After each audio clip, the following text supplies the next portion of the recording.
ഇന്ന് നമുക്ക് പുട്ടിൻ്റെ കൂടെ കൂട്ടാൻ പറ്റിയ അടിപൊളി കടലക്കറി എങ്ങനെയാണ് ഉണ്ടാക്കുന്നതെന്ന് നോക്കാം. കടല രാത്രി മുഴുവൻ കുതിർത്തതിന് ശേഷം നന്നായി വേവിച്ചെടുക്കാം. അപ്പോഴേക്കും ഇതിനുള്ള മസാല വറുത്തെടുക്കണം. കൊത്തമ്പാരി, തേങ്ങ, ചെറിയ ഉള്ളി, പിന്നെ വറ്റൽമുളക്, ഇതിലേക്ക് പെരിഞ്ചീരകം ഇട്ടിട്ടുണ്ട്. പിന്നെ വേണമെങ്കിൽ ഹോൾ മസാലയും കൂടി ഇടാം. അതിട്ട് ഒന്ന് റോസ്റ്റ് ചെയ്ത് വെച്ചിട്ട് അരച്ചെടുക്കണം. അപ്പോഴേക്കും നമ്മുടെ കടല വെന്തിട്ടുണ്ട്. വെന്ത കടലയിലേക്ക് പിന്നെ സവാളയും തക്കാളി, വെളുത്തുള്ളി, പച്ചമുളക് ഇതൊക്കെ ഇട്ടിട്ട് ഒന്നുകൂടി ഒന്ന് വേവിച്ചെടുക്കാം. അപ്പോഴേക്കും നമ്മുടെ പുട്ട് റെഡി ആയിട്ടുണ്ട്. പുട്ടുപൊടിയുടെ റെസിപ്പി വേണമെങ്കിൽ കമൻറ്റ് ചെയ്യാൻ മറക്കരുത്. അപ്പോൾ നമ്മുടെ കടലയിലിട്ട് തക്കാളി വെള്ളി ഇട്ടതിന് ശേഷം ഒന്നും കൂടി വിസിലടിച്ചെടുത്തിട്ടുണ്ട്. നന്നായി വെന്ത് കിട്ടിയിട്ടുണ്ട്.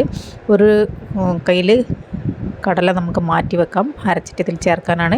പിന്നെ നമ്മൾ അരച്ച മസാലയും കുറച്ച് മഞ്ഞൾപ്പൊടിയും കൂടി ചേർത്തിട്ടുണ്ട്. കുറച്ച് ചിക്കൻ മസാല കൂടി ഇതിലേക്ക് ചേർത്താൽ അടിപൊളി ടേസ്റ്റ് ആയിരിക്കും. പിന്നെ കുറേ കറിവേപ്പിലയും കൂടി ചേർത്ത് കൊടുക്കാം. പിന്നെ അരച്ചെടുത്ത കടലയും കൂടി ഇതിലേക്ക് ചേർത്ത് കൊടുക്കാം. അപ്പോൾ നമ്മളെ കറിക്ക് നല്ല കൊഴുപ്പ് കിട്ടും കേട്ടോ.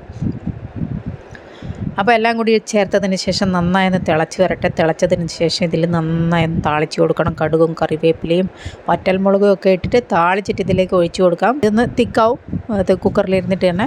അപ്പോൾ നമ്മുടെ അടിപൊളി ടേസ്റ്റിലുള്ള കടലക്കറി റെഡി ആയിട്ടുണ്ട്. ഇതേപോലെ നിങ്ങളൊന്ന് ട്രൈ ചെയ്ത് നോക്കണം. അപ്പോൾ നമ്മുടെ പുട്ടിൻ്റെ കറിയും പിന്നെ നമ്മളൊക്കെ കഴിക്കുമ്പോഴേക്കും കടലക്കറിയൊക്കെ നന്നായി തിക്കായി വന്നിട്ടുണ്ടായിരുന്നു. കണ്ടില്ലേ, നല്ല തിക്കായിട്ടുണ്ട് ഇപ്പോൾ.